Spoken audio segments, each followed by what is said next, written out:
Yasmin. So, sorry it's taking me so long to get these videos out to you. I even had a note here to make a video for this one, but yeah, it's just been a super busy week, and apparently Mondays are one of my less busy days around this time. So anyways, I'll just go ahead and get into it. So for this one, we have 6 kids taking turns playing with a toy.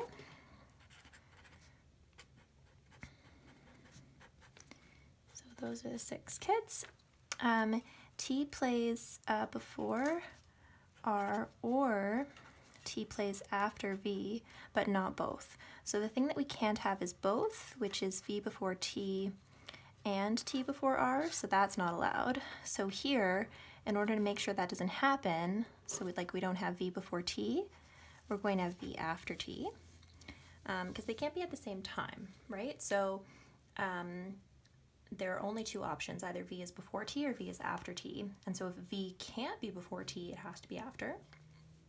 Here, it's the relationship between T and R that would be potentially a problem, right? So if we put R over here, then that would cause issues. So we're going to put R before T, and that's fine. So those are the 2 options that we have for the first rule. Sorry, this little parrot is getting a bit distracting. So he's just hanging out with me right now because it's not time for him to go to bed yet. You want some water?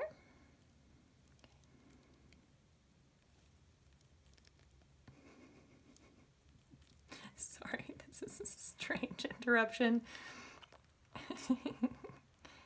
Okay. You okay now, chicken? All right. So then, oh man, I just flicked water all over the page. Okay, so either T or W will go third. So that one we can split based on. V plays with the toy after W does. So V is going to be somewhere after W. So we could do that one here, right? Or here. Okay.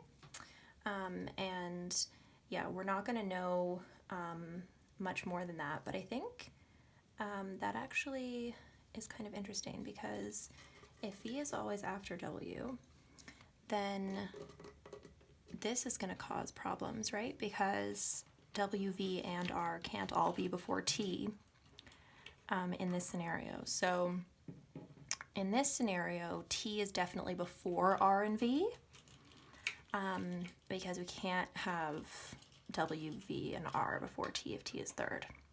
So that's kind of something to note, right? Like these are 2 possibilities, and these are 2 possibilities, but this possibility and this possibility are incompatible with each other.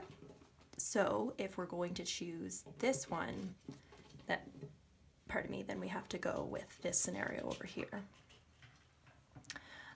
Okay, and then R and V can't be last.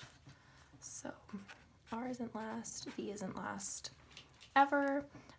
That's going to be relevant for this world here, and it's not going to be relevant over here, because in this scenario, R and V aren't going to be last anyways, because T has to be after them. Okay, if W plays first, then each of the following must be false except. So if W is first, then we're definitely in this scenario here, right? W is not third, then T is. And then we're also definitely dealing with this scenario where R and V have to be after T, but neither of them can be last. And then the remaining players are wild, and their players S and X. So that's the only possibility. Like, those are the only possibilities for our solution. So could V be second? Definitely not. Could R be second? Definitely not. Could S be fourth? No. Could V be fifth? Yes. So D is possible. So that's the exception, and X being fifth is not allowed. So D is the only one that doesn't have to be false, the only one that would be an exception. Okay.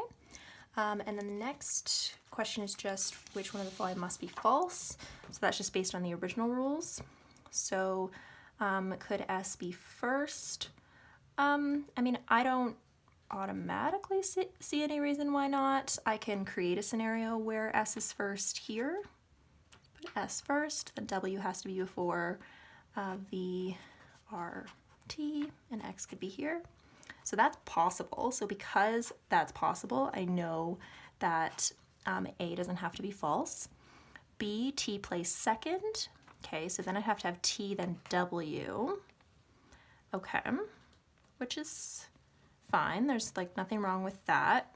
That is possible in this scenario here. So let's see what else we would have. So we then, after T, also have to have R and V, but neither of them can be last.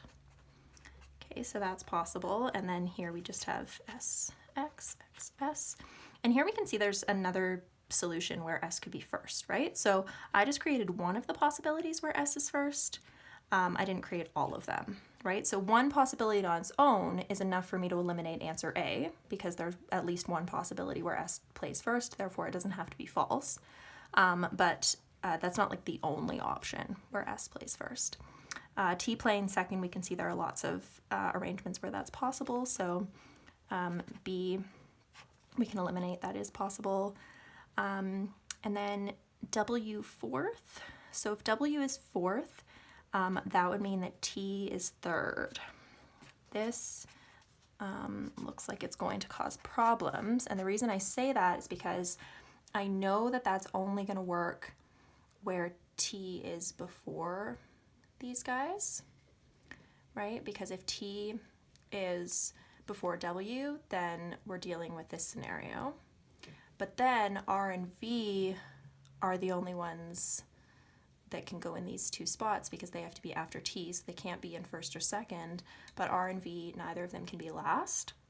So W being fourth is not going to work. So that's the correct answer. That must be false.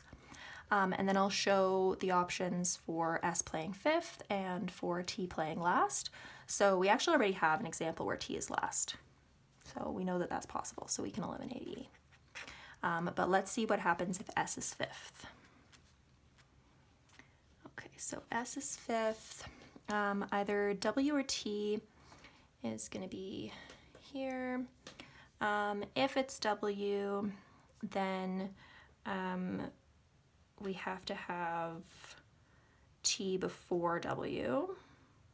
But then we already kind of created that solution here. So I'm going to, can't be T, interesting. Okay, so I'm gonna try this. Okay, and then T has to be before, W has to be before V, but V can't be last, so V would be fourth. Then T has to be before R, there we go. And then X would be last. So that's the only possibility where S is fifth, but it is still possible. So D is also possible and therefore not the right answer for this question. Hopefully that makes sense. I did go a little bit fast there, I think. But yeah, if you need to watch the video another time, or if you want to ask a question, or maybe we should do something in session or something like that, then yeah, no problem. Just let me know.